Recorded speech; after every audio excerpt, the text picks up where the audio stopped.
Hey everyone, welcome to the Faith Library podcast. This is Aaron, and I'm live here in Thailand. Due to a lot of things that's happening in my life, so I'm currently here in Thailand doing some medical treatment. It's been a while since I've done a podcast. I think it's 2 years ago. Oh, wow. It's the longest time. And it took the time for me to focus on my personal life and studies and everything and the likes. So we want to thank everyone who's been very patient and praying for me in my transition, especially got married for 3 weeks. Congratulations. Cool. Thank you. Right. So we had a wonderful time here in Thailand, and another wonderful days because we have a guest, and it's in the flesh. It's because the previous podcast episodes is all online. So, okay, I'm not seeing anyone. Well, this is such a privilege. Yeah, it's such a privilege. Good. And I told one of the our friends, Matt, I said to him that this is the low-budgeted version of Pastor's Talk. So I'm going to let Mark Dever know that he's still the best. But you won't make strange noises, though. No, there's no buttons here. Okay, that's good. I heard that. Yeah, I heard that in your talk with Yeah, he Mark. did it. That was not me. It was okay, him. he pressed it. I promised, yes, I would never press a button. There's no buttons here. Yes. I'm going to do the side. I know. Yeah. All right, so I'm with Jamie Dunlop, author of a lot of books such as The Compelling Community, which is in the Philippines. Received a lot of great feedback. Like they Praise enjoyed God. the book. Yeah. Good. And maybe we can request to have it in Filipino.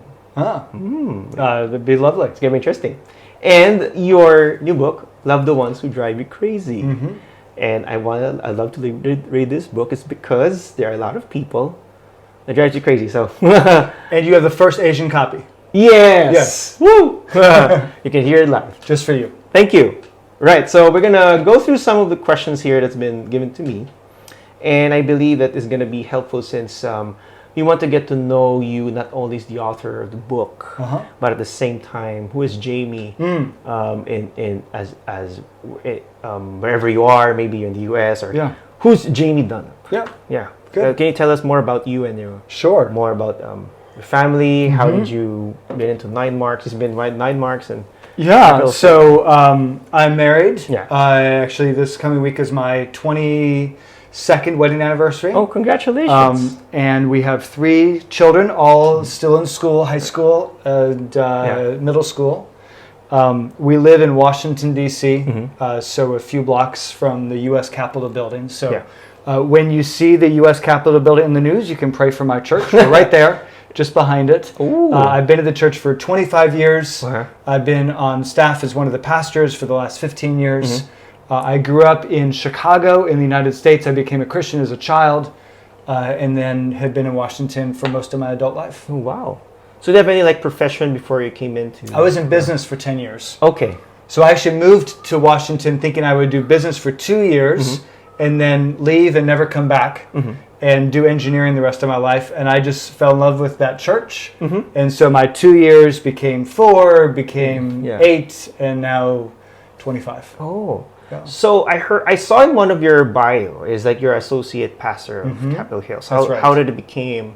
In a quick summary of it, how did it? I was serving as one of the elders of the church, so someone who did not work in the church but serve as an elder, and I was spending more and more time doing church things, and so eventually the church was very kind to me, and they said, "Look, we'll pay you a salary, so you don't need that other job, and you can spend all of your time being an elder." So it was a transition from being a non-staff elder to one of the pastors of the church, one of the staff elders. That's really cool. It's been a delight. It's very nice to become a pastor of the church you already love. Yeah. I hope I could visit at Capitol. I'd love to have you two here. Yeah, yes. we go to the U.S. Yes. Me and my wife. Yes. Gotta go to the U.S. Your honeymoon, second honeymoon. Yes. Yeah. So we're going to talk about a lot of stuff because you wrote a lot of books, and I believe a lot of people have read your works, and we're just going to go through some of it as we go along, since maybe we want to get to know more about the content of the book, or maybe some of our listeners really wanted to have your book, or maybe they have your book but they don't have a go-to start to read. Okay. So I wrote here, you've written 4 books, right? First is Budgeting for a Healthy Church. I call it 3.5. 3.5. Yes. Because the other one is... The one about giving is very small. Very small. Yeah, very small. Okay. 3.5. You can read it in an hour. Okay. Yes. 3.5. Okay, 3.5. So the first one is Budgeting for a Healthy Church, which is a great book I read. Very great. Why should I give to my church? Which that is the 0.5. Well, yes, exactly. The 1/2. Yes. So why should I give to my church? Compelling Community, which is this one, the Compelling Community, and Love the Ones Who Drive You Crazy. So can you give us like a summary of the themes of the book? Just a short summary. Yeah. So the Compelling Community was the first one. And the basic idea there is that as Jesus said, they'll know you're my disciples if you love one another. Yeah. And in particular, it seems in the scriptures that it's love between people who wouldn't normally love each other that particularly demonstrates the love that Christ has shown us. Yeah. And so the book talks about the difference between a gospel-revealing community, so a community of the church that can only be explained by the supernatural work of the Spirit within us, versus a church that has community, but it's community that looks like the world. And so the book is trying to cast a vision for what that evidently supernatural community looks like that reveals the power of the gospel. In really two ways that you see that in the book of Ephesians. It's the supernatural depth of commitment we have for each other, that, you know, I am more committed to you than I would expect to get out of the friendship because you're my brother in Christ in my church. And breadth of community, that there are many relationships in the church, say between Jew and Gentile in Ephesus in the first century, that only exist because we're Christians. And that supernatural breadth and depth is what proclaims the gospel. The Budgeting for a Healthy Church book is, you would be surprised, it's really the same ideas, but approached from the perspective of what you do with your money as a church. Because as Jesus said, where your money is, there your heart will be also. He speaks to individuals. I think that's also true of a church. And so if you take that philosophy of ministry of trying to not make ministry happen ourselves, but rely on the Spirit to do that ministry, that will change how you think about what a church does with its money. And so that's the budgeting book, is a philosophy of church ministry from the perspective of the money. Got it.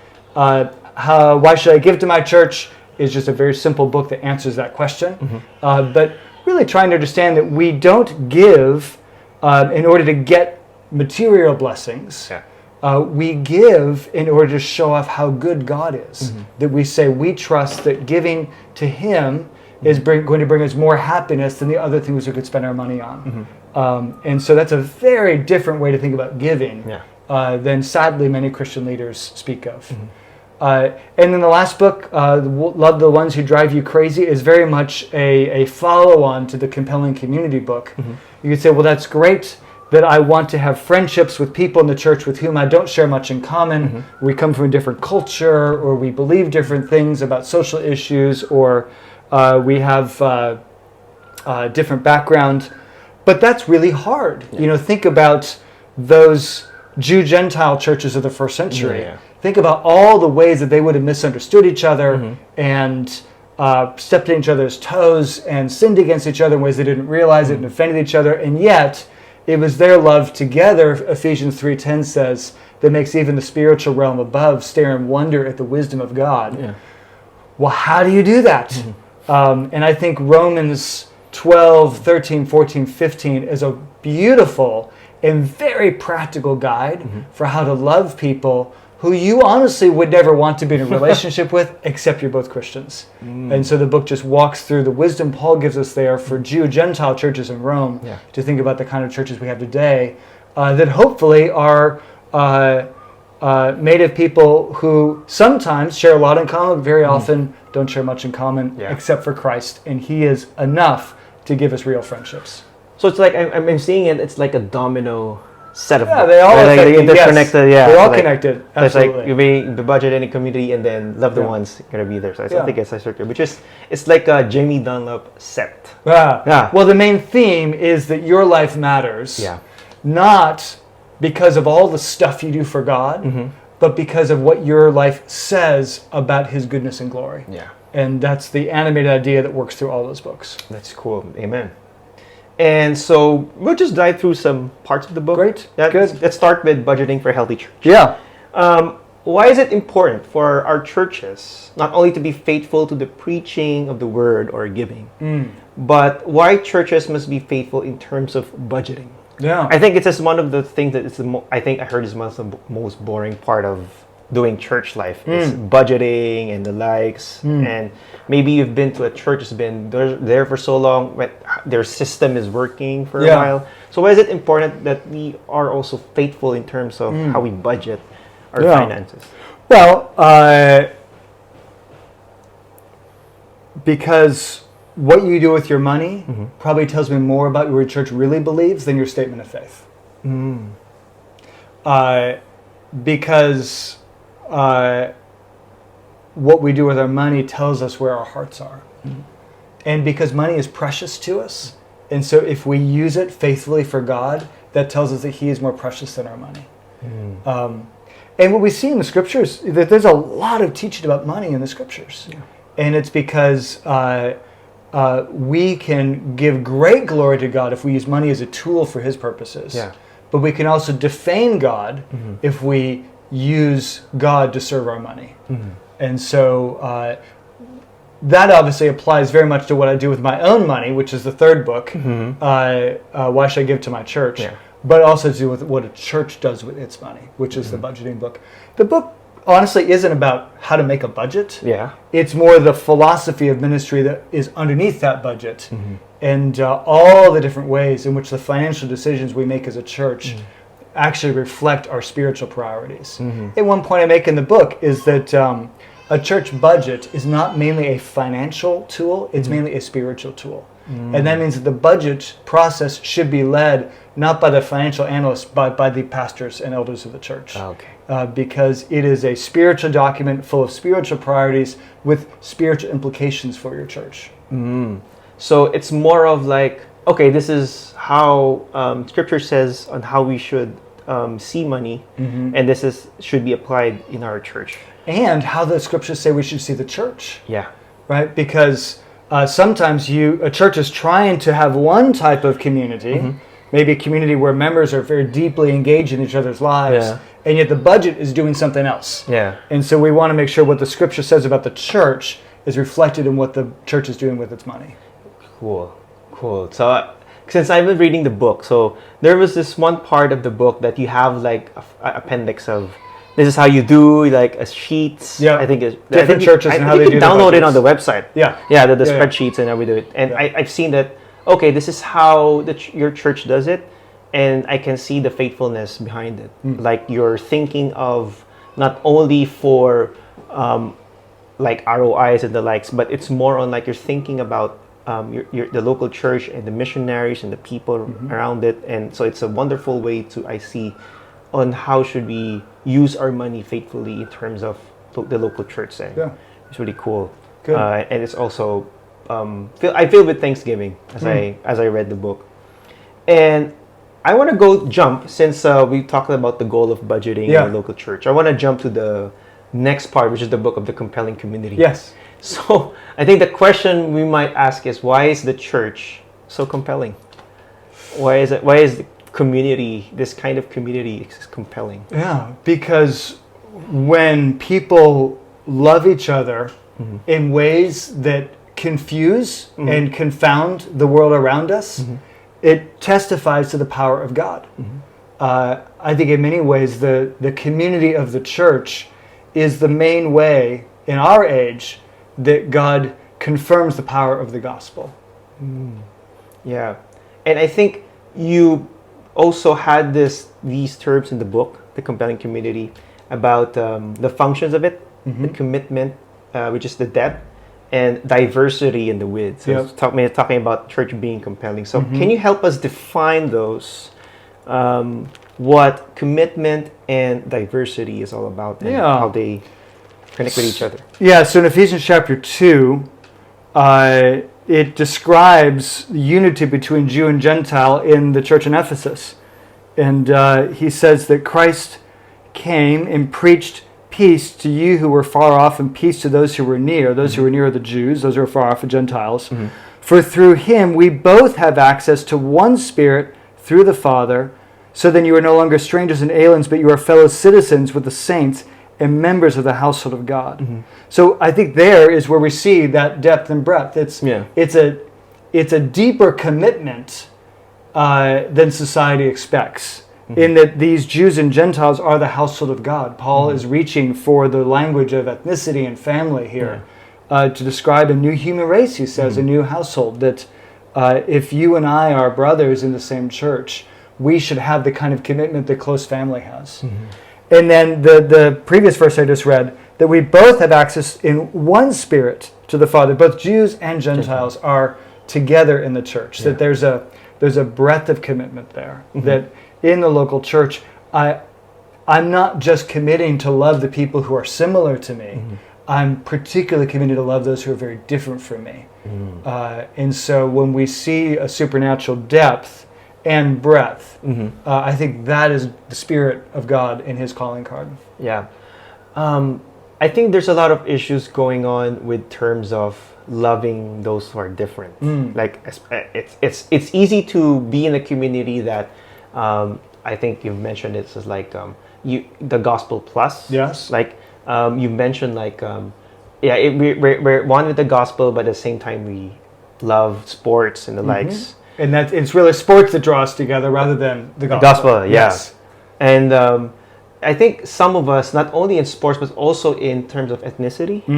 Like example, maybe I'm with the Chinese community. So the gospel plus our just circle of community.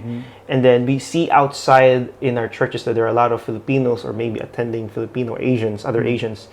They don't want to have fellowship with them in a sense is because they're more comfortable in where they are, especially in that. So how can we like, I think you mentioned the gospel plus, and then there's another one that you've mentioned, right, about the gospel, that how can we break these barriers if we have the kind of a gospel plus kind of a community? Well, you mentioned ethnicity. Yeah. I think it's important to note that a church has to have a common language. Yeah. So if I have a Chinese-speaking church in Manila and it's full of Chinese people, of course, right? But when I say, no, this church is defined by language and ethnicity, I don't want, Chinese-speaking Malays to come, for example. Well, then I think you begin to run into problems with how the scriptures define it. If I was planting churches in first century Ephesus, I think the most natural thing would be to have a church for Jews over here, a church for Gentiles over here. It just makes sense. That's not what God does. He says, I've got one church for Jew and Gentile, and that would appear from the outside to be a recipe for disaster.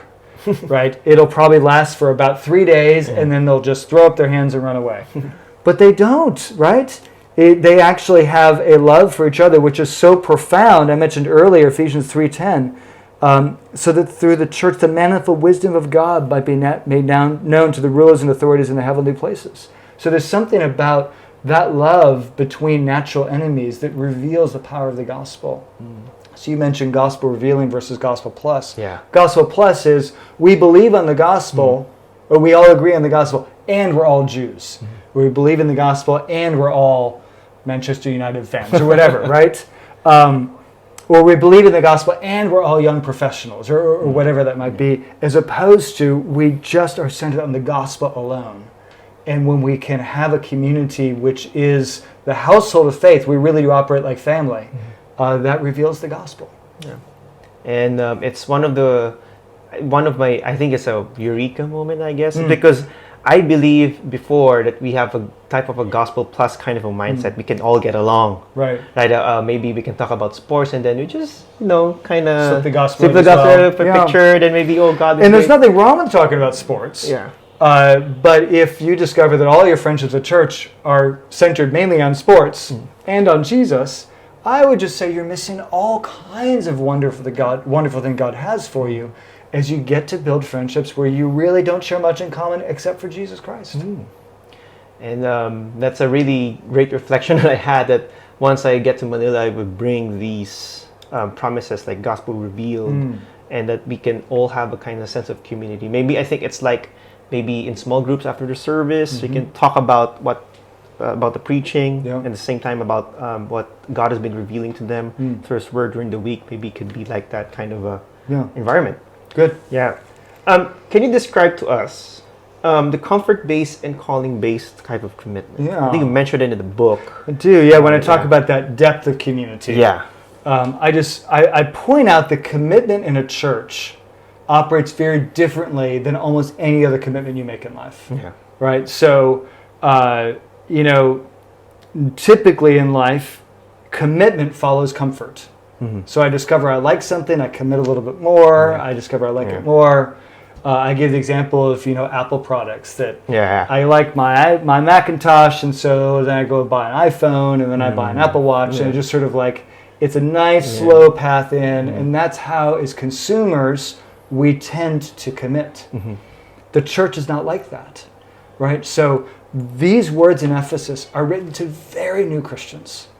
And what Paul is saying in all the New Testament is there is a very significant level of commitment expected from all believers, to the other believers in the local church, from the very beginning. Mm-hmm. So it's not that you commit because you've gotten comfortable with these people. You commit because that's what God has called you to do. Yeah. That's comfort-based commitment versus calling-based commitment. Yeah. And one thing I do in the book is just use the example of the analogy of marriage. You've been married for 3 weeks. When you look back a year from now, you will be amazed at how little you really knew your wife on your wedding day. Yeah. You thought you knew each other very well, but you realize, we didn't know each other very well at all. Yeah. And yet, though you didn't know each other well, you made some very significant commitments. So at least in my culture, to love and to cherish until death do us part. Mm-hmm.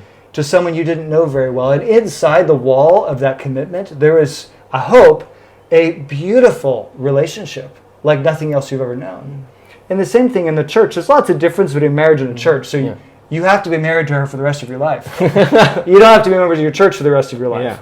Yeah. And yet, like marriage, unlike almost anything else, you make a very big commitment because that's what God calls you to do. And inside the safe walls of that commitment, there's a different kind of community that can flourish. Mm-hmm. Just like the world tries to get the benefits of marriage without the commitment, and it doesn't work very well, lots of people are trying to get the benefits of the church. I want good friends, I want community, I want teaching. Without the commitment, it doesn't work. Commitment and community, I think, come together. Yeah. And I think one of the great things about commitment is church membership. Yes. It helps. It's a good way to put that commitment into practice. Yeah.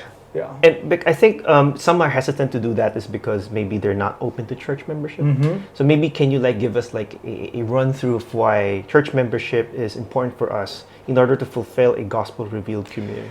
Yeah, I mean the Bible tells all Christians they need to love one another. Mm-hmm. They need to encourage one another, which means encouraging each other's faith. They need to exhort one another.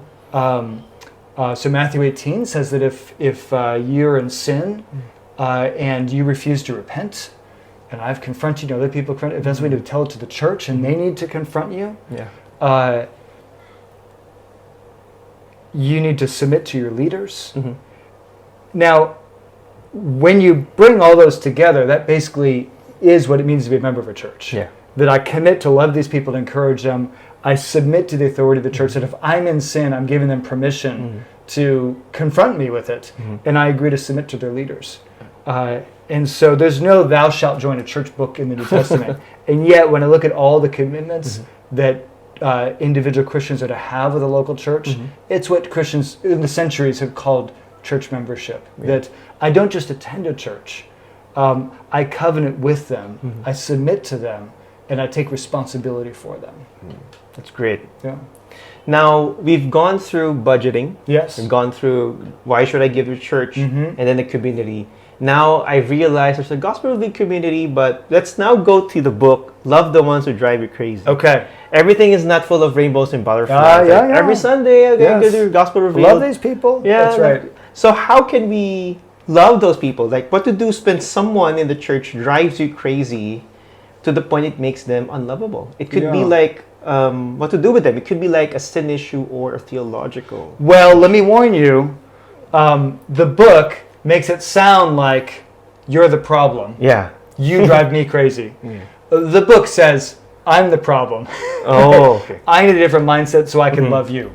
So don't read the book unless you intend to change. But if you're willing to change, if you're willing to see things differently, I hope it will be useful. The main premise of the book is, if a church is centered on Christ alone, then you will have people who share Christ with you, but think differently on lots of different issues. Yeah. Who make you uncomfortable in different ways. And maybe they come from a different culture, and maybe that they think different than you politically, and maybe that they have disagreements about how society should make changes. It may be that they come from a very different class of society. If, I want an easy church, right, where we agree on Jesus and my style of parenting and my politics and my cultural background, well, at the end of the day, I will have a church of just me. I will have a very easy church. I will not have a church that shows off the glory of God. I will not have a church that reveals the gospel. And so sometimes when churches have great amounts of conflict, people are very discouraged by that because they feel like, what's happened? We're supposed to be the family of God, and it feels like we're having a food fight. Things could have gone terribly wrong. They also could have gone terribly right. It may be that you're having all this conflict because you've resisted the temptation to have an easy church, but instead you have a church that is centered on Christ alone. So one thing I say in the church is that easy love rarely shows off gospel power. If you want to show off the power of God in your church, then easy love will rarely do that. Can you say that again? Easy love rarely shows off gospel power. So again, think about those Ephesians, right? Easy love is a Jewish Jewish church over here, a Gentile church over here. Crazy love is together, very challenging, but God has given us what we need, and that is what shows off the power of the gospel. So that's the first chapter, is just to say, hey, it might not be as bad as you think. This could actually be a wonderful opportunity. The rest of the book then is just walking through Paul's advice in those closing chapters of Romans to very practically think through, okay, what are 8 different perspectives from which I can see the people who drive me crazy, so that potentially I can see something different about that relationship, so I can grow my affection for them. It's kind of doing a reflection of it in Ephesians, and when you go to Revelation, the writer said you have forgotten your first love. So and I think you're right that we often think about that verse referring to our love for God. I think in Revelation, love for the community, for the church. Yes. So it's a great reflection. Now, maybe despite the chapter 1 or everything else in the book, what's some parts of the book that you really want to hit home to your readers and listeners? Like, if there's anything that, if you want to get to remember about the book, what do you want to? Peter says, "Don't be surprised for the fiery sufferings that have happened to you." I want to say, don't be surprised that you have conflict at church, because if the church is built on Christ alone, you're gonna be in awkward situations. So be prepared for it. That's one thing. The second is I just want to help people to see that very often the way we have been taught to think about church makes us extra hard. So we've been taught to think about church as consumers. I say often you shop for a church like you shop for a car. Like, does it have the options I want? Will it give me any trouble? Is it going to make me look good? If that's how you thought about church in the past, then you are unprepared for the very costly love of loving people at church who are very different from you, where you have differences of conscience and differences of preference and differences of conviction. So that's the second thing, is I just want to say, you may need to rethink what the church is about if you're going to develop the patience for these friendships. The third thing I want my readers to know is that when God says, say in Romans 12, that the church is a body with many different members, and yet that we all belong to one another, that's a command. It's also an invitation. Because what the Lord is saying to us is, look, I know they drive you crazy, but I've put you here for a reason. And if you are insistent on loving each other, not simply because it's the right thing to do, but because you expect that you will find joy and fruit in those relationships, you'll find more than you realize. Because, again, God has not put us together in that body as an accident. Wow. It's filled with not only knowledge, but at the same time, reflections that I can bring home as an assignment. I hope so. Yeah, maybe listeners and also people who's gonna read your books gonna do a reflective work. I think most of your books are more of reflection rather than oh, see this, see that, look at this person, look at this, that. But it's more of a reflection type of setting, which is I realized. Well, at least with this one, because it's so practical, it's full of real stories. Yeah. Oh, So okay. It's exciting. It's lots of story, biblical reflection, because you just have to see it, right? Yeah. You can't just describe it; you have to see it. Yeah. Yeah. Well, Jamie, thank you so much for doing this. I know you're busy. You're going to do a lot of stuff here on Thailand, and you're going to preach on Sunday. That's true. Yeah. Lord willing. Yeah, and we're going to pray for your trip. I hope you had enjoyed time in Thailand. It's a beautiful place. Yeah, it's a beautiful place. Yes. A lot of spicy food. I'm looking forward to that. Oh, you should eat pad thai. Have you tried pad thai? No, everybody keeps feeding me Western food so far. I'm like, and I have Lebanese for dinner. So I want some Thai food. So Okay. hopefully by the time this broadcasts, I will have enjoyed some lovely Thai food. Yeah, you can sure. You can have some Thai food. Good. Spicy food. I love it. I would just give you a disclaimer. If you're not eating Western food, everything here is spicy. Well, I'm here for spicy Even food. KFC is spicy. Yeah. Okay. Yeah, Good. you can try KFC. Good. Okay. Love it. Thank you so much, Jamie, for doing this. And may the Lord bless you in all you do. And I hope this will not be like the end, but rather the beginning of a conversation. It's a delight to talk to you, Aaron. Thank you. Thank you so much. Yeah. And to those who are listening to us, you can get the book, Love the Ones Who Drive You Crazy. I think it's available. I saw it in Crossway. You can get it from Crossway, yes. Yeah, you get it Crossway available. Yeah. And if you have another copy of The Compelling Community, which has been hit in the Philippines, let's pray that we can make it into a Filipino. Well, in this version, it's nice. It's published in Malaysia because there's a new foreword by a Presbyterian pastor in Malaysia, essentially saying, what do Asians have to learn about community from Americans? Bingo. Because typically the answer is nothing. But he gives some good answers to that question here. All right. So thank you so much once again, Jamie, and hope to see you soon. Delightful. Yeah. Thank you. Well, thank you so much for being with the podcast. I hope you enjoy it. And we're going to post a lot of episodes more coming soon, especially our trip in Thailand. We're going to talk to missionaries and a lot of people here who are serving in Thailand, and I hope you enjoy the rest of the time. See you and God bless.